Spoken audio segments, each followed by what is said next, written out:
ప్రియమైనటువంటి దేవుని బిడ్డలారా, మూడవదిగా మరొక బావిని తవ్వించాడు. ఆ బావి పేరు ఏ పేరంట? కొన్ని వారం చెప్పాను కదా నేను, ఆ మాటలు పలకలున్నాను. ఇప్పుడు భాష మనం అప్పుడప్పుడు మనకు అవకాశం దొరుకుతున్నప్పుడు మనము పలకాలి. రెహబోతు అనేటువంటి పేరుని అక్కడ మనం చూస్తున్నాం. రెహబోతు అనగా కింద రాయబడింది చూడండి, ఫుట్ లో ఎడము. రెహబోతు అనగా ఎడము. ఎడము అంటే మనందరికీ తెలుసు కదా, ఎడము అంటే దూరంగా ఉండడం, ఎడముగా ఉండడం అంటే దూరముగా ఉండడం అనేటువంటిది. ఇస్సాకు మొట్టమొదటిగా ఎషెకు అనేటువంటి ఆ బావిని అక్కడ బావి తవ్వించినప్పుడు, వాళ్ళు జగడమాడినప్పుడు ఈ నీళ్లు బావే అని అన్నప్పుడు అక్కడ దానికి ఎషెకు అని పేరు పెట్టాడు. రెండవదిగా అలా ఈ నీళ్లు మావే అని చెప్పి ఫిలిస్తీన్లు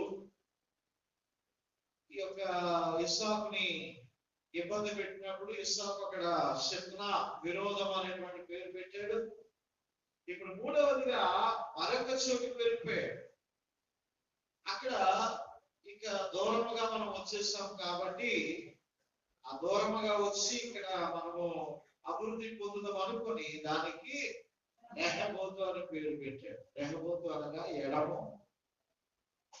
ప్రియమైనటువంటి దేవుని బిడ్డగా ఈ ఎడము గురించి మనము చదువుకున్నట్లయితే 103వ దావీదు కీర్తనలో 12వ వచనంలో కూడా ఉంటది. పడమటికి తూర్పు ఎంత దూరమో ఆయన మన అతిక్రమ క్రియలను అంత దూరపరిచిన్నాడు.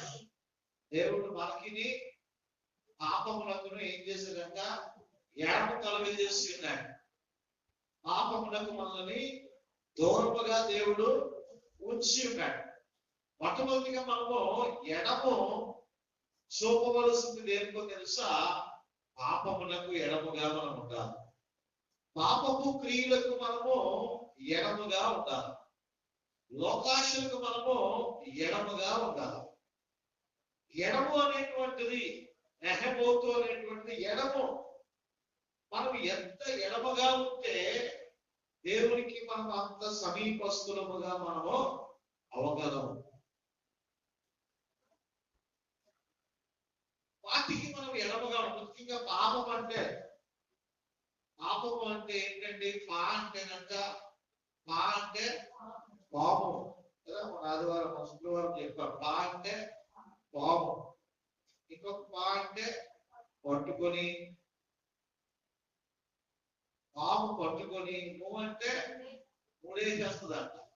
కాబట్టి ఒక కొండ శిలువ పాము ఉందనుకోండి, అది ఎలాగ చుట్టబెట్టేసి ఎముకలన్నింటినీ పొడి చేసేసి పిప్పి చేసేసి చివరికి అది మింగేస్తుందో, అలాగే పాములాగా అది కూడా పట్టుకొని ఏం చేస్తుందట? మూడేసేస్తుంది, ముంచేస్తుంది అన్నమాట. కాబట్టి యేసుక్రీస్తు ప్రభువారి యొక్క రక్తము ద్వారా రక్షించబడినటువంటి మనము పాపములకు మనం ఎలా ఉండాలంట? ఎడముగా మనం ఉండాలి. పాపపు క్రియలకు మనము ఎప్పుడు కూడా మనం ఎడముగానే ఉండాలి. అందుకోసమని ఈ రోజు మనము మూలవాక్య భాగముగా మనం చదువుకొని ఉన్నాం కదా. పరిశుద్ధ గ్రంథము నుండి 2వ కొరింథీయులకు రాసినటువంటి పత్రిక 6వ అధ్యాయము 14వ వచనంలో ఈ మాటను మనం చూస్తాం. 14వ వచనంలో, మీరు అవిశ్వాసులతో జోడుగా ఉండకుడి, నీతికి దుర్నీతితో ఏమి సాంగత్యము, వెలుగునకు చీకటితో ఏమి పొత్తు, క్రీస్తునకు బెలియాలతో ఏమి సంబంధము, అవిశ్వాసతో విశ్వాసికి పాలెక్కడది, దేవుని ఆలయమునకును విగ్రహములతో ఏమి పొందిక. మనము జీవము గల దేవుని ఆలయమై ఉన్నాము. చెప్పండి, ఇక్కడ చూడండి, ఎడముగా ఉండమంటున్నాడు దేవుడు. దేనికి ఎడముగా ఉండమంటున్నాడు? అవిశ్వాసులతో ఎడమగా ఉండమంటున్నాడు. దుర్నీతి క్రియలతో ఎడమగా ఉండమంటున్నాడు. చీకటితో ఎడమగా ఉండమంటున్నాడు. పెరియాలతో ఎడమగా ఉండమంటున్నాడు. అవిశ్వాసంతో మనల్ని ఎడమగా ఉండమంటున్నాడు. వారికి మీరు దూరముగా ఉండండి, దూరముగా మీరు జరిగిపోండి. వారితో మీరు సహవాసము చేయడానికి వీల్లేదు. ఎందుకంటే దేవుడు తన కృప ద్వారా మనల్ని ప్రత్యేకపరుచుకున్నాడు. ఇక్కడ మాటలు రాస్తున్నాడు చూడండి. అక్కడ నేను వారిలో నివసించి సంచరించును, నేను వారి దేవుడినయ్యుండును, వారు నా ప్రజలయ్యుందురు. కావున వారి మధ్య నుండి బయలు వెడలి ఏంటంటే బయలు వెడలి ఎలా ఉండాలంట? ప్రత్యేకముగా ఉండుడి, అపవిత్రమైన దానిని పట్టకుడని ఎవరు చెప్తున్నారు? కిరణ్ కుమార్ చెప్పట్లా, ఎవరు చెప్తున్నారు? ప్రభువు చెబుతూ ఉన్నాడు. ప్రత్యేకంగా ఉండండి అని, ఎడమగా ఉండండి అని, అపవిత్రమైన దాన్ని రక్షకుడు అని ఎవరు చెప్తున్నారంట? ప్రభువు చెప్తున్నాడు. ప్రియమైనటువంటి దేవుడు, ఎందుకో తెలుసా? నేను మిమ్మల్ని చేర్చుకుందును, మీకు తండ్రి అయ్యుందును, మీరు నాకు కుమారుడును కుమార్తెల అయ్యుందురని సర్వశక్తి గల ప్రభువు చెప్పుచున్నాడు. హల్లెలూయా. ఇప్పుడు మనమందరం కూడా ఎవరమంట? దేవుని యొక్క కుమారులను కుమార్తెలుగా చేసేసాడు. ఎలా చేసేసాడు?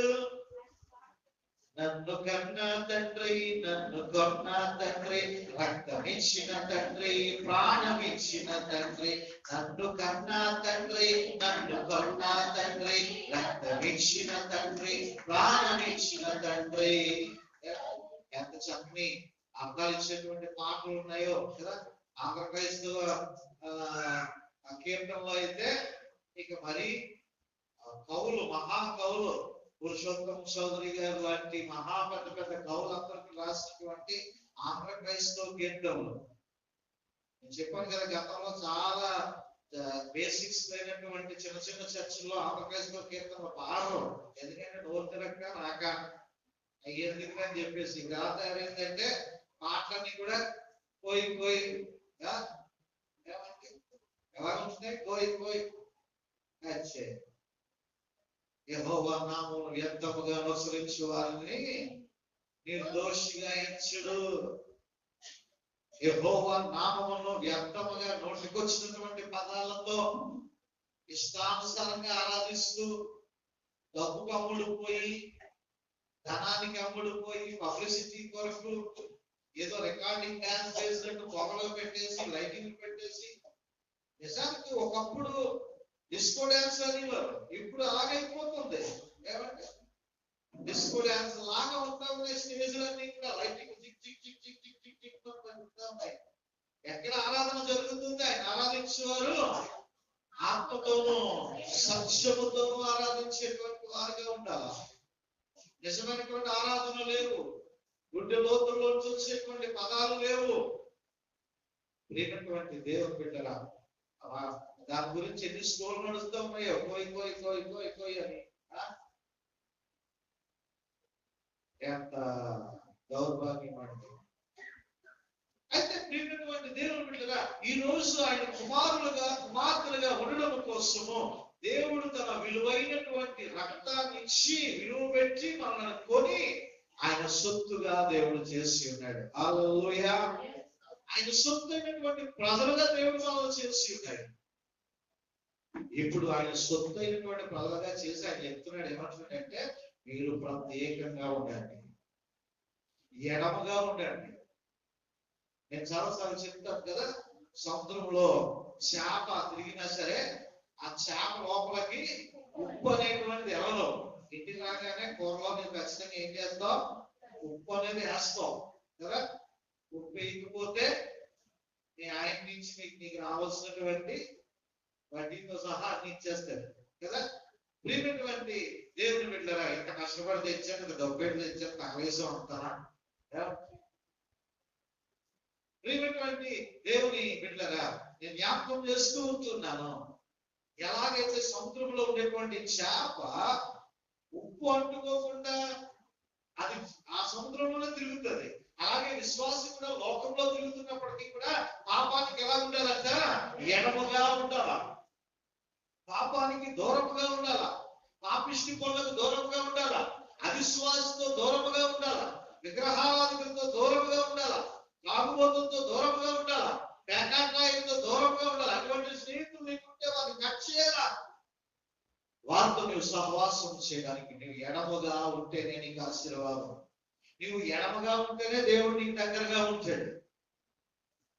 నువ్వు ప్రత్యేకపరచుకోవాలి, నీవు ప్రత్యేకపరచుకోవాలి. కానీ మానవుడు తన కల్పించుకున్నటువంటి ఆలోచనతో యెషయా అంటాడు, ప్రతి వాడును తనకి ఇష్టమైనటువంటి త్రోవకు, ఈ త్రోవ బాగానే ఉంది, ఈ త్రోవ బాగానే ఉంది, ఇది చాలా బాగుంది, ఇది చక్కగా ముందుకు రావచ్చు, అందులోనే అన్ని పెద్దలు కూడా. ప్రియమైనటువంటి దేవుని బిడ్డలారా, జ్ఞాపకం చేస్తున్నాను, దేవుడు అంటున్నాడు, అవిశ్వాసులతో నీకు జోడుగా ఉండదు. అలాగే అవిశ్వాసులు పెట్టేటువంటి ఆ యొక్క కార్యాలు, దేవునామ ప్రార్థన చేయి కానీ నువ్వేం చేయాలా? ముహూర్తాలు పెట్టుకో. దేవునామం నువ్వు ప్రార్థన చేయి కానీ నువ్వు స్వంతాలు పెట్టుకో. దేవునామం ప్రార్థన చేయి కానీ ముహూర్తాలు ఏర్పాటు చేసుకో, పూజలు, ఇవన్నీ కూడా కొన్ని కొన్ని ఉంటూ ఉంటాయి. అవిశ్వాసులు చెప్తున్నటువంటి వాటిని ఏం చేస్తూ ఉంటాడు? విశ్వాసి ఆలకిస్తూ ఉంటాడు. విశ్వాసి ఆలకించవలసినటువంటిది దేవుని మాటలు, విశ్వాసి ఆలోచించవలసింది దేవుని వాక్యాన్ని. అంతేగాని అవిశ్వాసులు వాడు మేలుకొని ఏదో చెప్తూ ఉంటాడు, మనం ఏం చేస్తూ ఉంటామంటే అది ఆచరణలో పెడతా ఉంటాం. అమ్మ రాత్రిపూట ఎందుకంటే కొంచెం 2 ఇష్టం కదా తలగడ కింద పెట్టి అంటే పెట్టేసేటువంటి క్రైస్తవులు కూడా ఉన్నారు. నాకు ఏమంటే అలాగే చూసాను. పుష్పవతి అయితే లేదమ్మా లేచిన కూడా ప్రార్థన చేస్తారంటే లెగదాం. అమ్మ సేవకుడు కదా దేశంలో కూడా ప్రార్థన చేస్తే లెగదాం. లేదు లేదు లేదు అంటే అప్పుడు మొత్తం మీద బలవంతంగా నేను ఊరుకోను కదా,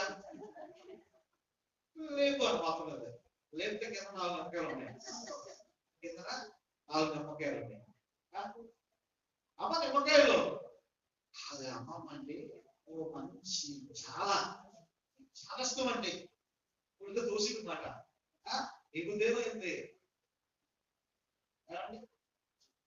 అవా అదాన్ని తోసేసింది, అదాపు ఏమైంది? ప్రియమైనటువంటి దేవుని బిడ్డలారా, నువ్వు దేవుని వాక్యానుసారంగా వెళ్ళు. అలా చేయడం బట్టి నీ దేవుడు నీవు గణపరచినది, నీ దేవుడు మహిమ పొందుతాడు. నువ్వు ప్రభుత్వంగా జీవించు. లోకముతో నీవు ఎలా ఉండాలంట? ఎడమగా ఉండాలా, లోకముతో నీవు దూరముగా ఉండాలా. ఈ రోజు ఇక్కడ కూర్చున్నటువంటి వారిలో చాలా మంది ధన్యులు ఉన్నారు, కొంతమంది పుట్టి క్రైస్తవులు ఉన్నారు. ఎంతమంది పుట్టి క్రైస్తవులు ఉన్నారు అంటే పుట్టిన వెంటనే వాళ్ళ అమ్మ నాన్న క్రైస్తవులు అయినటువంటి వారు ఎంతమంది ఉన్నారు? 1 2 3 4 5 6 ఇంకా 10 కూడా దాకా, నాతో కలిపి 7. ప్రియమైనటువంటి దేవుని బిడ్డల, కానీ ఇక్కడ కూర్చున్నటువంటి వారిలో చాలా మంది సువార్తని యేసుక్రీస్తు ప్రభువారు రక్షకుడని మీరు గ్రహించి, నా పాపముల కొరకు ఆయన ప్రాణం పెట్టి ఉన్నారని మీరు ఎరిగి, ఆయన నిజమైనటువంటి దేవుడని తీర్మానం చేసుకుని యేసుక్రీస్తు నామములో మీరు రక్షణ పొంది బాప్తిస్మము పొంది దేవుని సన్నిధిలో కూర్చున్నటువంటి మీ అందరూ కూడా నిజముగా ధన్యులు. హల్లెలూయా. నా ఇంట్లో వారు ఏమనుకుంటే అనుకొని, నా కులం వారు ఏమంటే అనుకొని, నా వంశం వారు ఏమంటే అనుకొని, నాకు ఎవరు హేళన చేస్తే హేళన చేయని, మీ పిల్లలకు సంబంధాలు రావని చెప్తే చెప్పుకొని, ఏమంటే అనుకొని, కానీ నేను ప్రభువు కొరకు నేను జీవిస్తానని చెప్పి వారందరినీ కూడా మీరు ఏం చేశారంటే ఎడమగా పెట్టారు. హల్లెలూయా. వారందరినీ కూడా మీరు ఎడమగా పెట్టారు. ఎడమగా పెట్టినంత మాత్రాన ప్రభు మిమ్మల్ని విడిచిపెడతాడా అంటే ఆయన అంటున్నాడు, నేను వారికి తండ్రినై ఉండును, వారు నాకు కుమారుడై ఉండును, వారు నాకు కుమార్తెలై ఉండును. హల్లెలూయా. నీవు ఎడమగా వారిని పెట్టి ఉన్నావు. నిజంగా నువ్వు ఎడమగా ఉంటే, నిజానికి యేసు కూడా ఎడమగా ఉన్నాడు. దేవుడు ఒకానొక దినాన్ని తీసుకుని వెళ్ళి ఆశీర్వాదకరంగా దేవుడు మార్చేస్తాడు. నీవు ఎడమగా ఉండాలా. కొంతమంది స్నేహితులు ఉంటారు, కాలేజీకి వెళ్తూ ఉన్నటువంటి వారు ఉంటారు, యవనస్తులు ఉంటారు. అదే రారా ఏంటి బీరు కొడదాం అంటారు కదా, రారా సిగరెట్ కాలుద్దాం, ఈ సిగరెట్ ఈ నోట్లో ఇంటికి తీసుకుని ఆ నోట్లో పెడతా ఉంటారు కదా, రారా ఈరోజు కాలేజీ ఎక్కడ సినిమాకి వెళ్ళిపోదాం. ఇలాంటివి చెప్తున్నప్పుడు ఏమన్నా తెలుసా, ఇదిగో ఇది ప్రభువుకి నచ్చని పని, ఇది ప్రభువుకి విరోధం. సారీరా నేను రాలేను. ఎలా చేయాలో వాళ్ళతో నువ్వు ఎలా ఉండాలంట, ఎడమగా ఉండాలి, ఎడమగా ఉండాలి.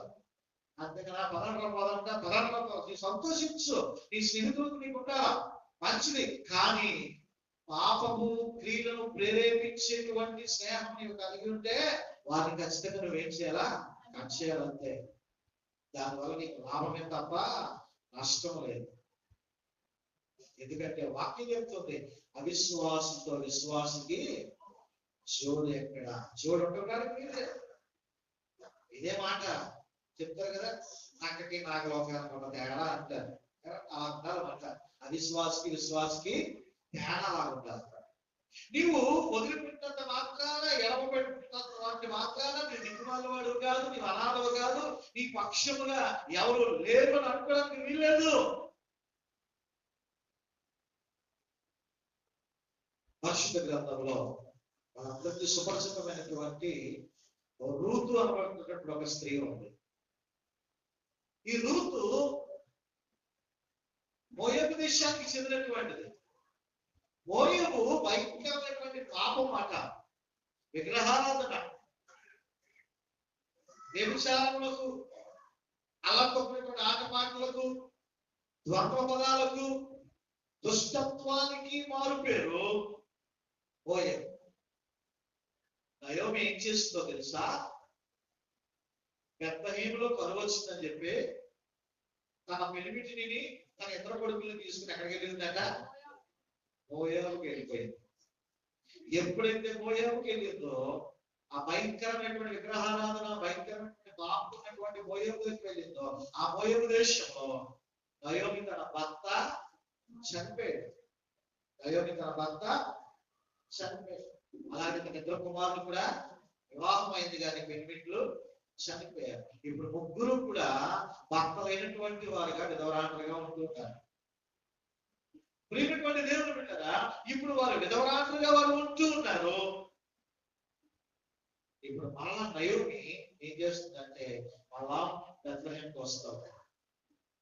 ఇప్పుడు ఎంత సంతోషంగా వెళ్ళిందో అంత దుఃఖంతో వస్తూ ఉంది.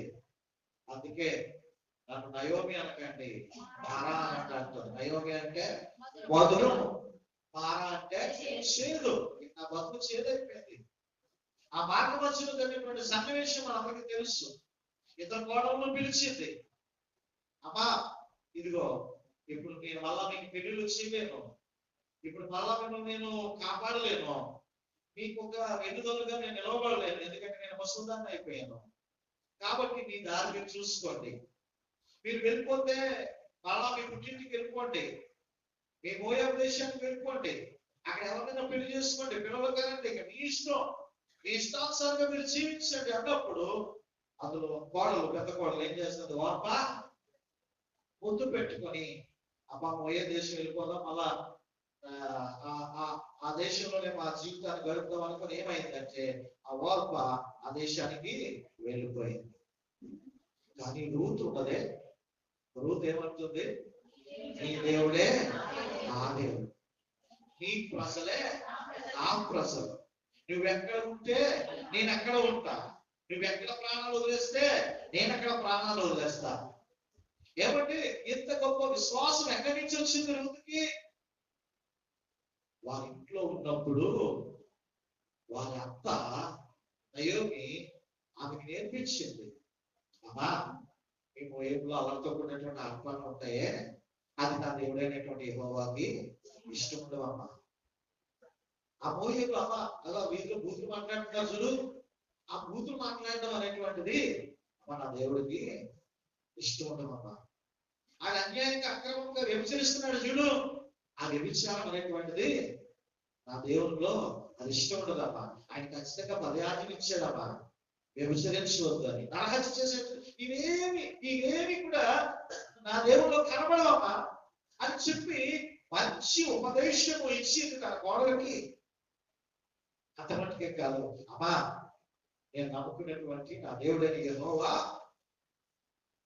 సర్వశక్తివంతుడమ్మా. ఇశ్రాయేలు ప్రజల్ని ఆదిన నేల నడిపించాడమ్మా, బండల నుండి నీళ్లు తప్పించాడమ్మా, ఆకాశం నుండి మన్నాను కురిపించాడమ్మా. ఆయన చాలా సర్వశక్తివంతుడమ్మా అని ఈ విషయాలన్నీ కూడా రూతుతో అనవసరమైనటువంటి ముసలమ్మ ముచ్చట్లు పెట్టుకోకుండా ఇంట్లో ఉన్నటువంటి తన కోడలకి ఈ విషయాలన్నీ కూడా ఏం చేసింది, అలాగే ఉల్లిపాయలు కోసుకున్నప్పుడు, ఏ తోటకూర కోసుకున్నప్పుడు, ఏ బిర్యానీ వండుతున్నప్పుడు ఈ మాటలన్నీ కూడా ఏం చేసింది, వేసేసింది మాట. విత్తనాలు జల్లుమని ఉపమానం అందరికీ తెలుసు. ఎక్కడెక్కడికో వెళ్ళిపోయి ఉపమానం విత్తనాలు చల్లడం కాదు, ఏం చేయాలా, నీ ఇంట్లో వాళ్ళకి విత్తనాలు చల్లాలి. ముందు నీ ఇంట్లో వాళ్ళకి విత్తనాలు చల్లాలా, దేవుని వాక్యం తీసుకుని ఇంట్లో వాళ్ళు చెప్పాలా, దేవుని అద్భుత కార్యాలు సూచన ఇంట్లో వాళ్ళు చెప్పాలా, ఇక్కడ ఉన్నటువంటి సాక్ష్యాలు ఇంట్లో వాళ్ళు చెప్పాలా, నీ కొడుకు చెప్పాలా, నీ కూతురు చెప్పాలా, నీ ఇంట్లో ఉన్నటువంటి భర్తకి చెప్పాలా, నీ భార్యకి చెప్పాలా. జాగ్రత్తగా మాట్లాడుకునేప్పుడు మాటల్లో సందర్భం వచ్చినప్పుడు వాళ్ళ మీద వీళ్ళ మీద ఆ గొడవ ఈ గొడవ ఇవన్నీ చెప్పేదానికన్నా నీ విత్తనాలు ఎక్కడ చల్లాలా, నీ ఇంట్లో చల్లాలా. ఒక్క విత్తనమైన మంచి నెల పడుతుంది సుమా, ఒక్క విత్తనమైన మంచి నెల పడుతుంది. ఈ నయోమి ఆగు అంతగా చెప్పింది. అందుకే అంటుంది కదా, నీ దేవుడే మాట అనాలంటే ఆ దేవుడు ఎటువంటి వాడో తెలిసి ఉండాలి కదా. ఆ తెలియని ఎవరిలో తెలిసిందంటే నయోమి వల్ల తెలిసింది. సరే, ఇప్పుడు నయోమి ఆ సంతోషం, ఆ ఆనందం, ఆ ఎంజాయ్మెంట్, అలపకున్నటువంటి ఆటపాటలు అవన్నీ కూడా మోయేబులో ఉన్నాయి. ఇప్పుడు మోయేబుకి ఎడమగా వచ్చేస్తా ఉంది రూతు. అంటుంది, ఇద్దరు కూడా బంధం లేదు, దిక్కుమాల ద్వారా అనాథలుగా. రూతుకు తెలీదా ఇప్పుడు ఇద్దరం వెళ్తున్నామంటే ఇద్దరు ఏం చేయాలా, ఇంట్లో పాచిపనులు చేసుకోవాలి, ఇంట్లో కష్టపడాలి. వారికి ఒక గృహం లేదు, ఆస్తిపాస్తులు లేవు. ఇప్పుడు కష్టపడితేనే కానీ రెక్కాడితే కానీ దొక్కాడదు. ఇప్పుడు వారి పరిస్థితి మారిపోయింది. ఈ విషయాలు తెలియదా ముందుకి తెలుసు. అదే పోయాము వెళ్ళిపోతే, తన పుట్టింటికి వెళ్ళిపోతే ఇంకా హ్యాపీ, ఎంతో సంతోషం. కానీ ఆ పాపిష్టి లోపం నాకు వద్దు, ఆ పాపిష్టి ఆ పనులు నాకు వద్దు, ఆ పాపముతో కూడినటువంటి క్రియలు నాకు వద్దు అని చెప్పేసి ఏం చేసిందండి, తన అత్తతో పాటు బెత్లెహేముకు వచ్చేసింది. ఎడమ చేసుకుంది అంటే మోయేబు ప్రాంత, మోయేబు దేశానికి ఎడమగా వచ్చేసింది, దూరంగా వచ్చేసింది. దేవుడు విడిచిపెట్టాడా? ఏమంటే కష్టపడి ఆ పరుగు వేరుకుంటూ ఆ ధాన్యం వేరుకుంటూ ఉంటున్నప్పుడు ఇదిగో బోయేసు ద్వారా ఆమెకు ఒక జీవితాన్ని దేవుడు ఇచ్చాడు. ఇప్పుడు ఆమెలో ఉన్నటువంటి పరిశుద్ధతను చూసి, సత్ప్రవర్తన చూసి యేసుక్రీస్తు ప్రభువారి యొక్క వంశావళిలో మూల స్త్రీగా మారిపోయింది. హల్లెలూయా. ఎందుకో తెలుసా, పాపానికి ఎడముగా, ఆ పాపిష్టి లోకానికి మోయేబు దేశానికి ఎడముగా వచ్చింది. కాబట్టి దేవుడు కూడా పాపానికి ఎడమగా వస్తేనే నీ జీవితంలో ఆశీర్వాదం. నీవు పాపాన్ని ద్వేషించుకోవాలి, పాపపు క్రియలను నీవు విసర్జించాలి. ఎంత మాట మంచి మాట వాడతారంటే, నీవు పాపపు క్రియలను ఏం చేయాలట, విసర్జించాలి. విసర్జించాలనేటువంటి మాట ఏ సందర్భంలో వాడతామండి? మలమూత్ర, ఇక్కడ మలమూత్ర విసర్జన చేయరాదు అని గోడ మీద రాస్తారు కదా. ఇక్కడ మూత్ర విసర్జన చేయకుండా విసర్జన అంటే దుర్వాసన, తప్పు, అసహ్యం మాట కదా, దానికి వాడేటువంటి మాట విసర్జన. దేవుడు ఏమంటాడు తెలుసా? పాపమును మీరు అలాగే విసర్జించుకోవాలి, అలాగే అసహించుకోవాలంట దేవుని బిడ్డలు. అప్పుడు దేవుడు నీకు సమీపంగా వస్తాడు. లేనటువంటి దేవుని బిడ్డరా, ఈ రోజు నీవు లోకంలో నుంచి నీవు ఎడమగా వచ్చున్నావని, బంధువుల దగ్గర నుంచి ఎడమగా వచ్చావని, లేకపోతే కుటుంబీకుల నుంచి నీవు ఎడమగా వచ్చావని, అయ్యో నా కులపోలు, నా వంశోలు, నా గోత్రములు వీళ్ళు నన్ను నిందిస్తున్నారని, అవమానిస్తున్నారని, లేకపోతే అనవసరంగా ఇలాగ నీకు సిగ్గుపడవలసినటువంటి అవసరము లేనే లేదు. ఎందుకో తెలుసా? నీవు ఇప్పుడు దేవుని కుమారుడు కుమార్తె ఉంటున్నావు. హల్లెలూయా. బంధువులు వెలివేసిన వెలివేయని స్నేహం, లోకానటి నా యేసుని స్నేహం. బంధువులు వెలివేసిన వెలివేయని స్నేహం, లోకానటి దివ్య స్నేహం, నా యేసుని స్నేహం. చిరకాల స్నేహం ఇది నా యేసు స్నేహం. చిరకాల స్నేహం ఇది నా యేసుని స్నేహం. చిరకాల స్నేహితుడా, నా హృదయాల సన్నిహితుడా,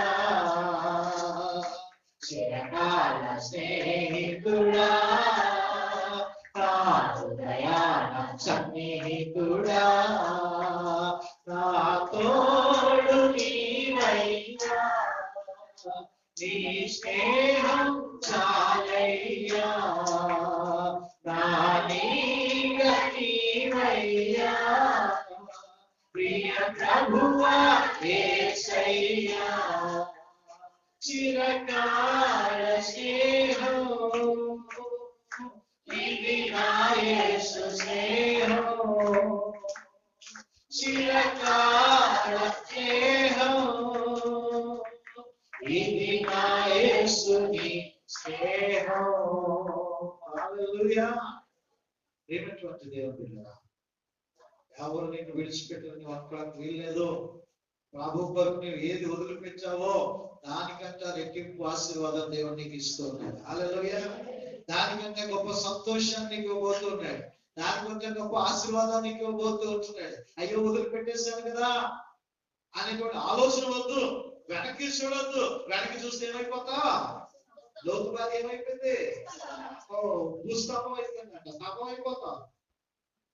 వెనక్కి చూస్తే ఏమైపోతా? స్తంభం అయిపోతాం. స్తంభం అయిపోతాం అంటే అర్థం ఏంటి?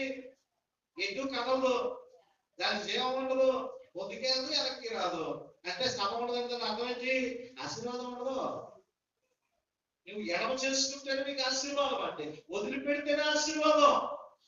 ఎవరు వదిలిపెడతారా? నీ ఇంట్లో బంధు, లేకపోతే నీ స్నేహితులైనటువంటి వారిని, రక్త సంబంధించిన మంచి వారు కాదు వదిలిపెట్టమంటే, నీ పాపపు క్రియలను వదిలిపెట్టాలా, నీ పాపిష్టి పనులను వదిలిపెట్టాలా, అటువంటి వాటిని ప్రేరేపించే వారిని వదిలిపెట్టాలి. జగడాన్ని దాటుకుంటూ వచ్చాడు ఇస్సాకు, సిత్నాకు వచ్చాడు. విరోధం, ఆ విరోధాన్ని దాటుకుంటూ ఇంకా ఆ గొడవలతో నాకు వద్దు బాబు, ఎందుకు ఈ బాధలు, ఈ అవమానాలు, ఈ గొడవలు, ఈ జగడాలు ఎందుకని అలా ముందుకు వచ్చేసాడు. అలా చెప్పిన విరోధం అబ్బా ఎందుకు తలకాయ నొప్పి బాబోయ్.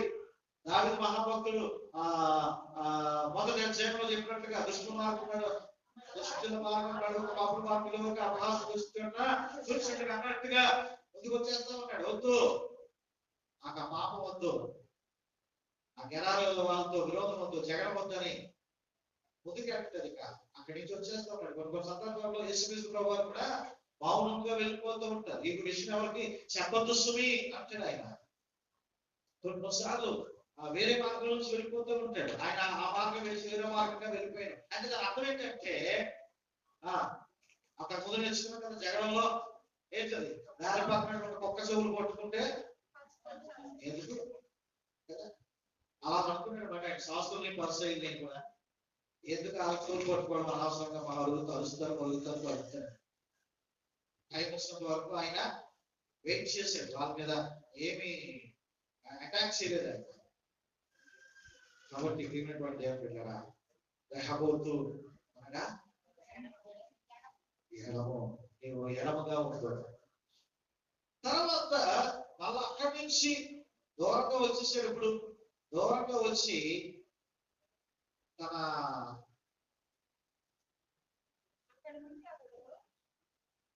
26వ అధ్యాయంలో 32వ వచనాన్ని ఒకసారి మనం చదివితే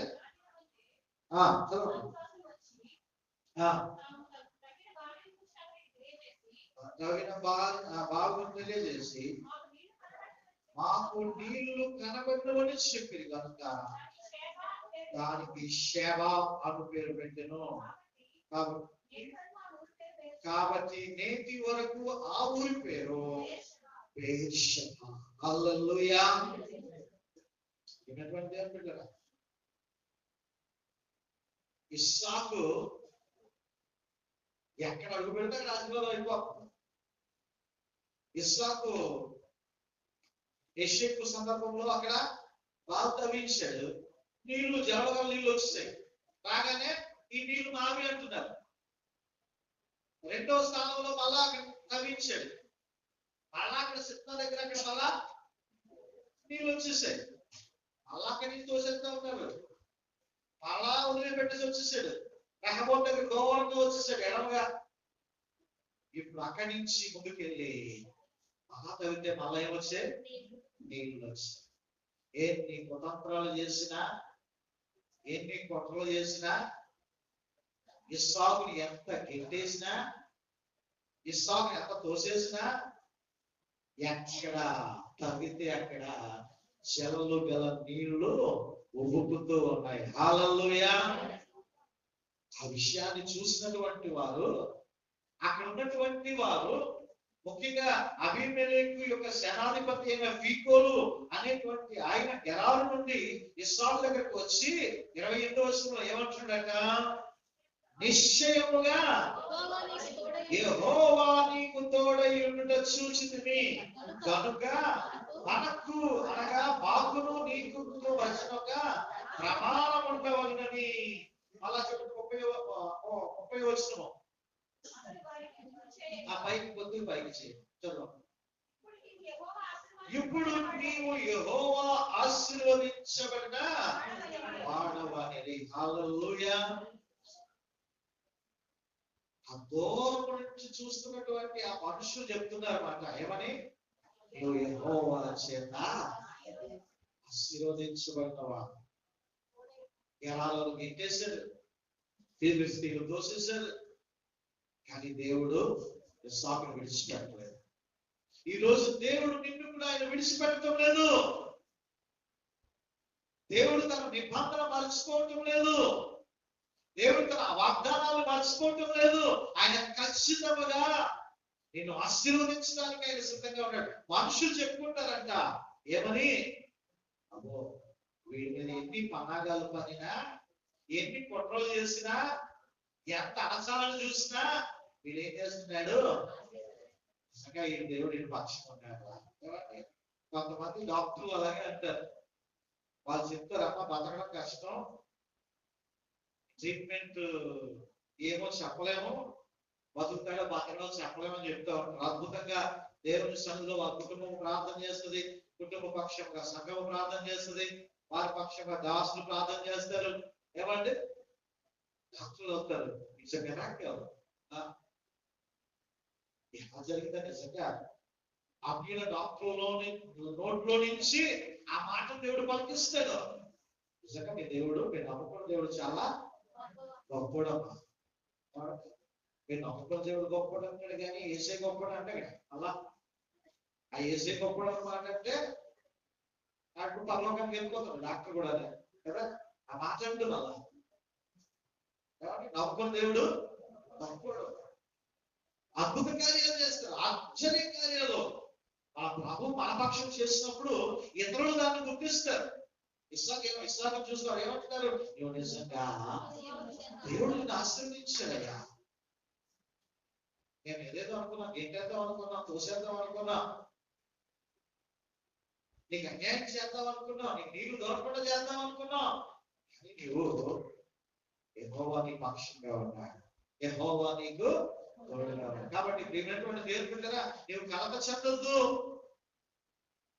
అయ్యో, నేను మంచి తీర్మానం చేసుకుని ప్రభువుని వెంబడిస్తున్నానే, నా పిల్లలకు సంబంధాలు వస్తాయా రావా, క్రైస్తవులు నమ్ముకున్న వాళ్ళు వస్తారా రారా, ఇదిగో లేకపోతే వారికి ఉద్యోగాలు వస్తాయా రావా. సాతాను ఎన్ని కుతంత్రాలు కుట్రలు పందుతున్నప్పటికీ కూడా ఏమండి, మనం వారికి ఎడమగా ఉంటూ, నిజంగా అసలైన పరీక్షలు వస్తాయి ముందు ముందు. నిన్న మన న్యూస్ చూశాను, ఆదివారం సెలవు కూడా తీసేస్తారట. కొత్త ప్రపోజల్, ఆదివారము సెలవులు తీసేస్తారట. అప్పుడు ఆదివారమే ఆరాధన అవుతుంది. ఎంతమంది సెలవులు పెట్టుకొని దేవుని మందిరానికి రావడానికి ఇష్టపడతారు? అప్పుడు అసలైన పరీక్షలు ఉంటాయి. అప్పుడు అసలు పరీక్ష. ఎందుకంటే దేవుడే నిజంగా ఒకసారి అలాంటి ప్రేరేపిస్తూ ఉంటాడు. ఎందుకంటే ఎప్పుడు కూడా ఉపవాసాలను సెలవు పెట్టడు, ఎప్పుడు సెలవు పెడతాడా, ఇంకొకసారి చిన్న ఆదివారం పరీక్ష పెడదాం, శుక్రవారం పరీక్ష అయిపోయింది, దీనికి ఆదివారం పరీక్ష పెడదాం, నేను పెడతాడేమో. అయినను సరే మన విశ్వాసంలో ఎక్కడ కూడా మనము సన్నగిల్లి పోము. హల్లెలూయా. మనకి దేవుడే ఫస్ట్ కదా, అవునా కదా? నేను ఒకటంటే సరిపోతుంది. కాబట్టి అటువంటి కుట్రలు కుతంత్రాలు కూడా క్రైస్తవుల మీద జరుగుతూ ఉన్నాయి. పునరుద్ధాన దినం ఆదివారం చెప్పుకొని ఆ రోజు పండుగ చేసుకుంటూ ఉంటే దాని మీద కూడా కుట్ర కుతంత్రాలు. శుక్రవారం పబ్లిక్ హాలిడే ఉంటుందట. కాబట్టి నేను జ్ఞాపకం చేస్తున్నాను, ప్రేమైనటువంటి దేవుని బిడ్డలారా, క్రీస్తు ప్రేమ నుండి మనలను ఎడబాపు వాడేవాడు. హల్లెలూయా. నువ్వు ఎడమగా ఉండడము నీకు ఇంకా గొప్ప ఆశీర్వాదం రావడం కోసమే. హల్లెలూయా. ఒక చక్కని మాట నిర్గమకాండంలో చూస్తాం. వారిని అణచివేస్తున్నప్పటికీ కూడా ఇశ్రాయేలీయులు ప్రబలిరి. హల్లెలూయా. వారు అణచివేయాలని ఐగుప్తీయులు చూస్తున్నప్పటికీ ఇశ్రాయేలు వాళ్ళు ఏమైపోతున్నారంట, ఎక్కువైపోతున్నారు. అది చూసి భయపడుతుంది ఫరోరాజుకి. ఈ రోజు కూడా ఫరోలు ఎదుగుతా ఉన్నారు కదా, చూస్తా ఉంటాడు. ఏమిటటువంటి దేవుని బిడ్డరా, నేను జ్ఞాపకం చేస్తూ ఉంటున్నాను, నువ్వు ఎడమగా ఉండు. శేభ అంటే అదేంట ప్రమాణం అనగా నిబంధన అనగా దేవుని వాగ్దానం. దేవుని వాగ్దానం నీ జీవితంలో, నా జీవితంలో ఆయన ఖచ్చితంగా నెరవేరుస్తాడు. ఎప్పటికీ చాలా మంది జీవితాల్లో నెరవేర్చాడు. హల్లెలూయా. దేవుడు నిన్ను తలగా ఉంచుతూ ఉంటాడు. ఎన్నో శోధనలు అనుభవించో, ఎన్నో ఇబ్బందులు అనుభవించో, దుఃఖం అనుభవించో, అయినను సరే నీవు ప్రభు కొరకు నీవు ఎడమగా ఉన్నావు, ప్రత్యేకపరుచుకున్నావు. దేవుడి జీవితాన్ని ఆశీర్వాదకరంగా మార్చాడు. హల్లెలూయా. ఒక వాక్యం చూస్తూ ముగించుకున్నాను. హెబ్రీ పత్రిక 6వ అధ్యాయం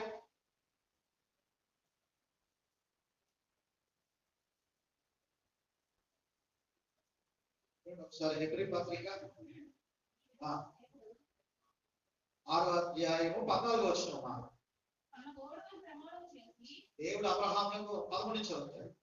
అబ్రహాముకు వాగ్దానం చేసినప్పుడు తనకంటే ఏ గొప్పవాని తోడు అని ప్రమాణము చేయలేకపోయాను గనుక తన తోడు అని ప్రమాణము చేసి నిశ్చయముగా నేను నిన్ను ఆశీర్వదింతును, నిశ్చయముగా నిన్ను విస్తరింపచేతును. హల్లెలూయా.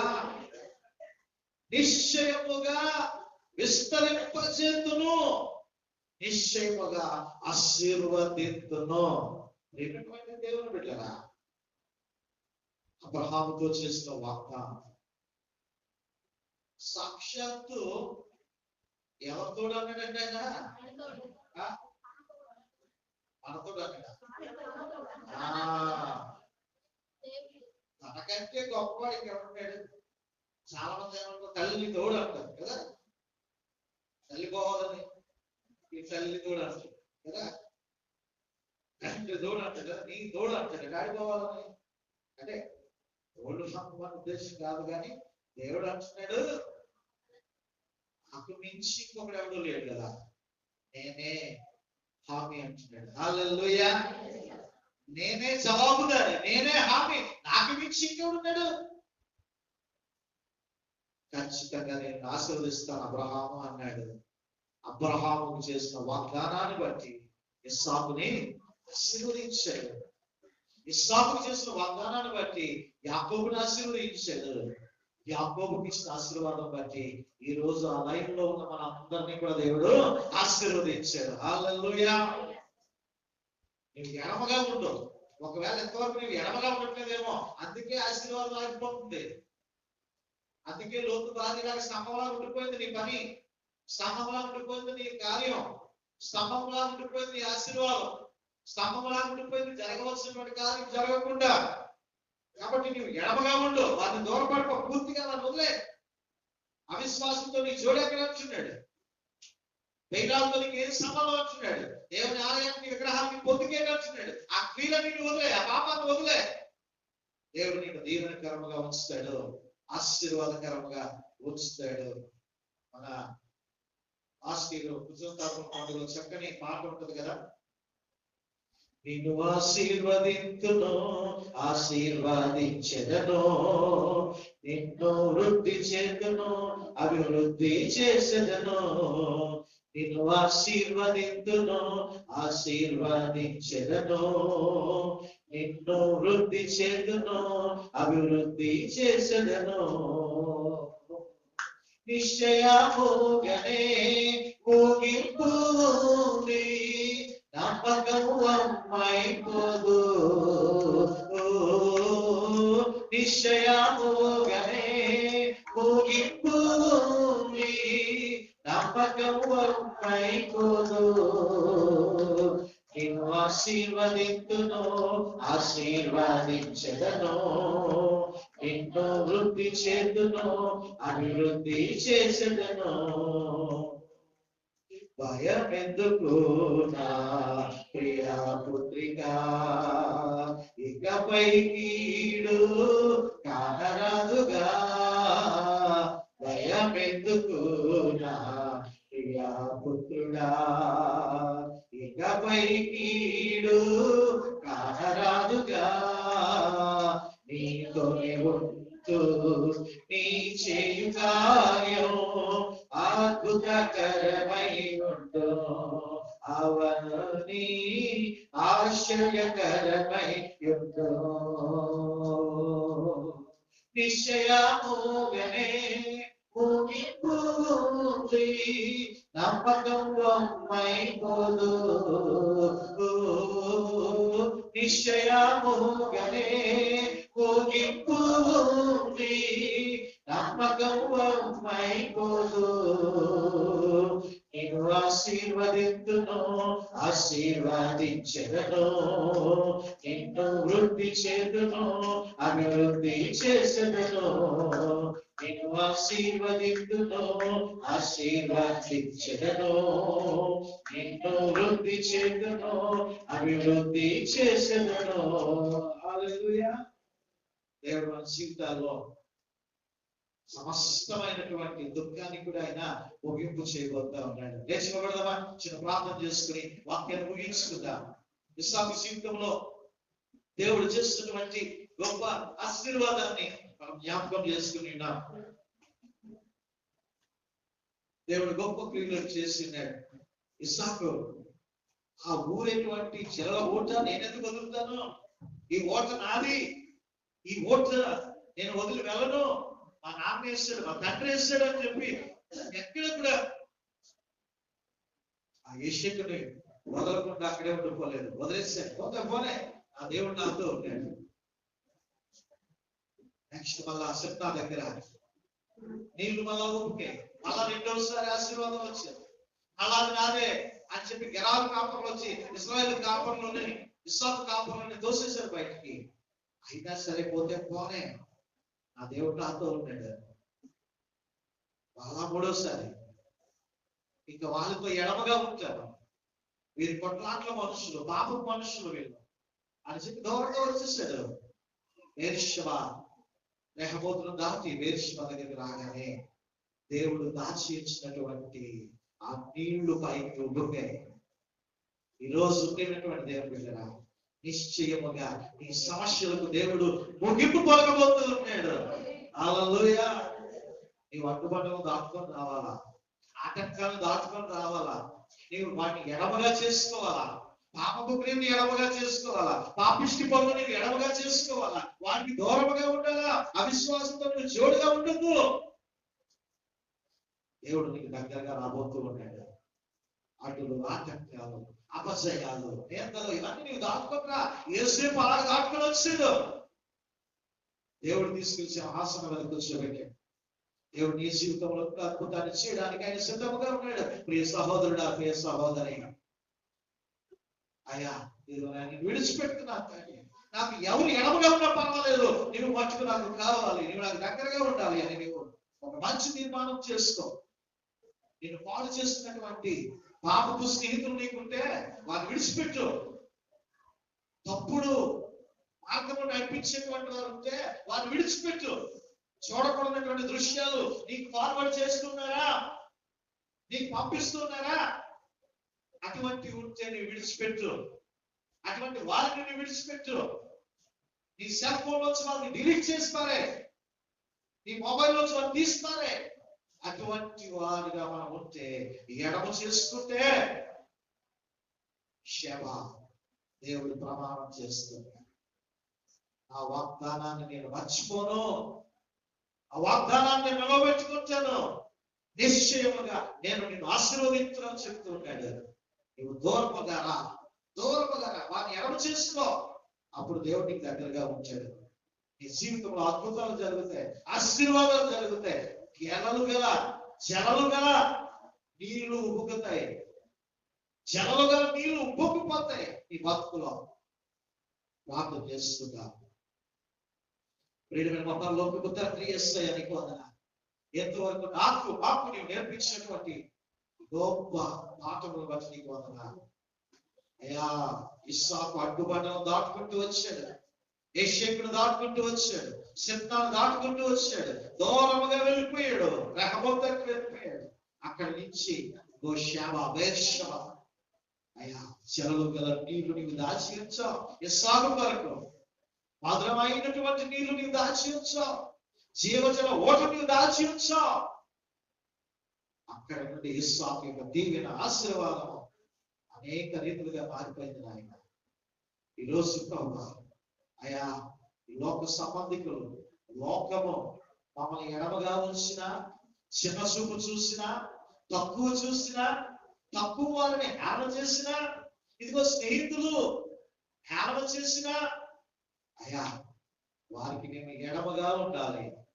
ఆ ఎడమగా ఉన్నట్లయితే నేను మమ్మల్ని దీవిస్తానని, ఆశీర్వదిస్తానని నీ వాక్యం ద్వారా మాకు నేర్పించావు. నీకు వందనాలు. అటు రీతిగా ఎవరైతే తీర్మానం చేసుకుంటూ ఉన్నారో అట్టి పిల్లలను మీరు ఆశీర్వదించాడయ్యా, దీవించండి. వారి హృదయాల్లో, వారి జీవితాల్లో జీవ జల నదులు ఉబుకి పాల్పట్టుగా సహాయం దయచేయండి. వారి పక్షముగా మీరు ఉంటున్నందుకు నీకు వందనాలు. మీ ప్రత్యేకమైనటువంటి దేవుని ఆశీర్వాదం ప్రతి బిడ్డపై మీరు కృపరించాలని, వ్యక్తపడేటువంటి వాక్యము ప్రతి ఒక్కరి హృదయాల్లో ఫలింపు దయచేయాలని మీ పరిశుద్ధమైనటువంటి నామమును బట్టి ఈ ప్రార్థన అడుగుతూ ఉంటున్నాము తండ్రి. ఆమేన్.